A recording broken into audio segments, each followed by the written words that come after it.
Mukhang kaabang-abang itong bagong paparating na afternoon series ng GMA7, ang House of Lies.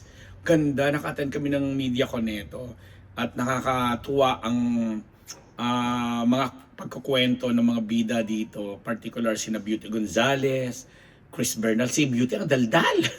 Si Chris Bernal na nagbabalik na teleserye panghapon na nagpa-raffle lang kung anik-anik. Mayaman kasi ng pangasawa nito ni Chris. Ibang klase rin itong babaeng ito, no?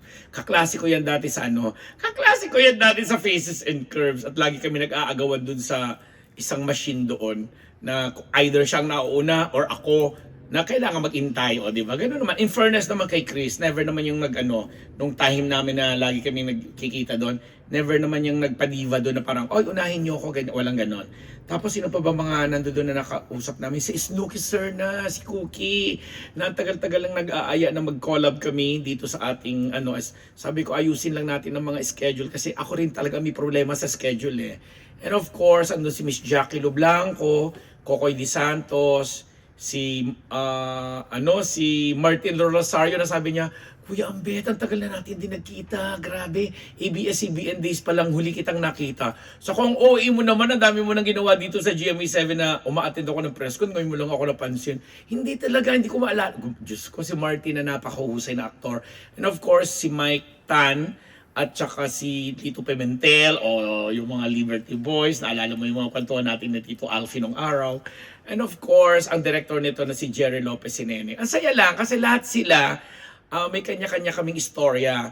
At naaaliw pa nga ako doon sa isang bahagi ng media ko na ewan ko, papalabas ko, nakakuha ko ng reel. Clip, i-attach ko dito, no?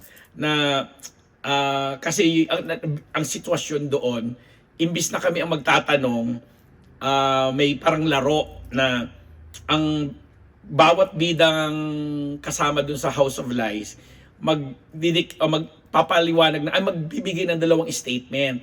Ngayon, isa doon sa statement niya sasabihin nila is lie. Tapos isa doon ang totoo. Huhulaan mo yung magkakaroon ka ng premyo. Nung si Snooki, nagbigay siya ng statement na sabi niya, ang first statement niya is yung tungkol doon sa pelikulang Blues ang Itim, kung saan nga siya ang nagmarka. Talagang yun ang pelikulang talagang blockbuster na matatawag na pelikula ni Snooki na nagluklok sa kanya bilang reyna din. Sabi niya, inoffer sa kanya yon, pero hindi siya ang original na dapat nagaganap doon. Tapos sabi niya, si Marcel Soriano daw, pero sa kanya rin naman napunta eventually yung papel. Yun ang una niyang statement. Pangalawa, sinabi niya, 3 beses na silang nagtanan ng aking kaibigang director na si Albert Martinez at 3 beses na rin nilang tinangka magpakasal. Isa sa Quezon City, isa sa Antipolo at isa out of town. Pero hindi daw tutuloy-tuloy kasi parang may kung anong puwersa daw ng kalikasan na alam mo yung forces of nature na hindi nahahadlangan. Tapos alin daw doon yung totoo? Siyempre ako nag-raise na nga. Ako ang tinawag niya, si Ambet, gagano si Cookie. O sige, ako sumakas ako. Yung una mong statement lie, na yung tungkol sa Blues ang Itim, ang totoo doon yung kay Albert. Tapos, ay sabi niyo ang galing. So, ko alam naman ng lahat yan, Kasi nga, ang sabi ni Snooki, doon pala sa Blues ang Itim na ginawa niyang pelikula with Richard Gomez noon, ang unang inalok talaga pala noon si Alma Moreno. Kaya lang, that time, si Alma Moreno kasi parang nagre-reyna na siya bilang sexy. O, di ba? Bomba queen. Ginamit ko yung salitang bomba. Parang hindi na sa kanyang image yung ganung pelikula. Kaya kay Snooki napunta. Hindi kay Maricel inalok. Yun. Tapos doon sa second, sinabi nga niya, true, na 3 beses silang nag-elope ni Albert. 3 beses nila tinangka magpakasal pero hindi natutuloy. Tapos sabi niyo, nagpapasintabi ko kay Little. Little kasi tawag namin kay Albert eh. Sa mga hindi nakakaalam, nung panahon sila po yung mga kasabayan ko sa industriya. Nung time na nag-aaral ako sa UP, tambay po ako sa bahay ni Ate Lutz or Inday Badiday dyan sa may Esteban Abada. Kaibigan ko yan si Dali Ann Carval. Ang kaibigan naman ni Dali that time si Pops, si Princess Punsalan, si Lizelle Martinez. Grupo-grupo sila eh. Nakikisawsaw ako sa grupuhan nila na yan. Kaya alam ko yung mga ganong kwento na ligawan, ganon. Anyway, to cut the story short, Hindi tuloy-tuloy na. Si Jackie Lu nagbigay din ng statement. Si Lito Pimentel, ganun din. Naakala nating lahat ay suplado, pero hindi. Kasi naalala ko rin noong araw, pag kinikwento yan, nagkukwento yan sa amin ni Tito Alfie. Sila yan, tatlo sila noon eh.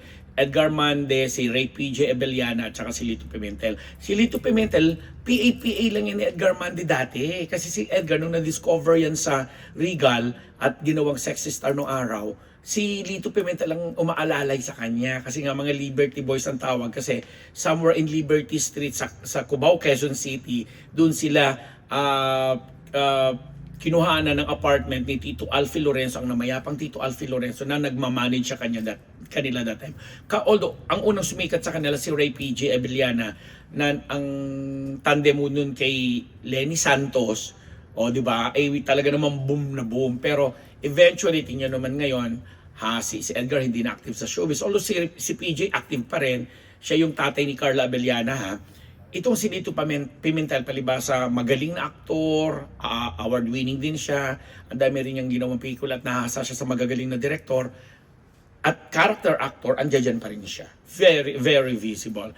And of course, ito, balikan natin itong sina Beauty talaga at saka si Chris, ang mga bida rito.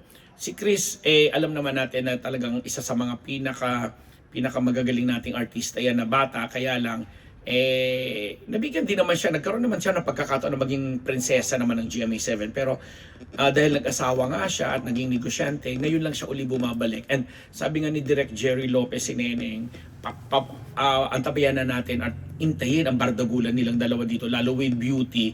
Alam din naman natin, isang Bisaya na napakagaling din na actress, kaya lang sa sobrang daldal nito ni Beauty, halos siya nang kumupo ng mga question and answer block. Nakakatuwa siya, yung daldal na nakakatuwa ha, na nagtanong ka ng isa, ang sagot sa'yo 10. Nakakaloka, no? Yes, Beauty Gonzales. Tapos nakakatawa pa kasi naintriga pa nga siya that time kasi puri siya ng puri dun sa host ng event, si Martin Javier, isa sa mga resident host ng GMA7 na pag may mga media con at mga events, isa siya sa mga naging nag-host regular. Pinupuri niya na pinupuri, pinapansin ang pogi naman nito. Ganyan. Hindi ko alam kung nilalandi ba niya talaga or what. Nakakaloka itong si Beauty, ibang klase. Tapos of course, sina Mike Tan na very private sa kanyang buhay na may mga anak na rin siya.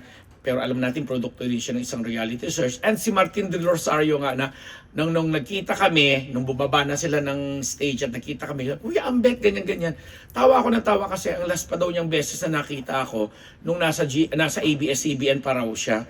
So ko, ilang beses na tayo nakita dito sa GMA sa tinagal-tagal mo. Tapos sabi ko nung movie nga ni Ate V na tumulong ako sa promo, yung The Healing, tagal-tagal na rin panahon nun, nakasama mo si Kim Chu, o kasama na ako nun. Tawa siya ng tawa kasi daw, hindi daw niya naalala. Ang naalala daw niya sa akin ay yung Ambet Nabos na napapanood niya at nagiging guest siya sa DCMM Radio. Diba nakakatuwa mga ganyang mga kwento sa mga artistang yan. And of course, si Coco De Santos na kaibigan din namin, kaibigan ng anak ko at mahusay din na artista na lagi akong tinutokso kay Royce. Royce daw! Binanggit ko daw si Royce Cabrera dito. Crush ko kasi si Royce.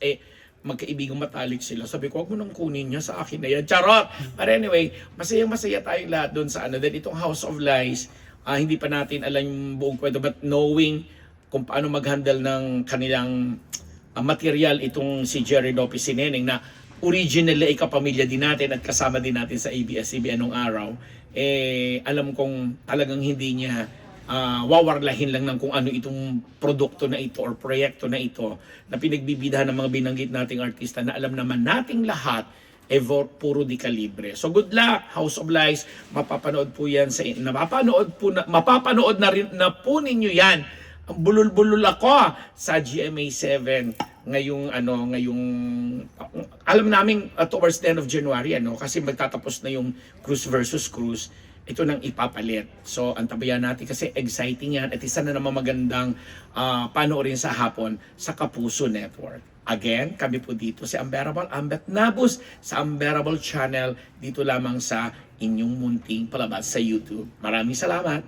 Good luck and babu!